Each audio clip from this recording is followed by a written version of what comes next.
sir Shridhar तीन सौ के घर टीवी फॉलो रखना आपकी उन्होंने कहा गया मैं बतौर एचएम करूँगी और ये चैनल जो लॉन्च हुआ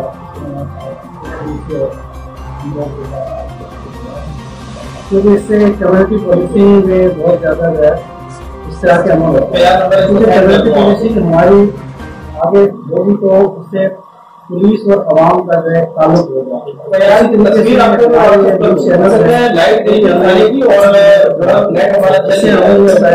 बहुत सारे मुसलमान गिरफ्तार भी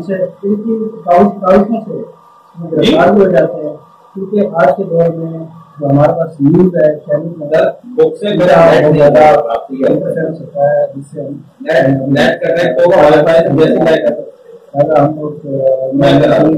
जिससे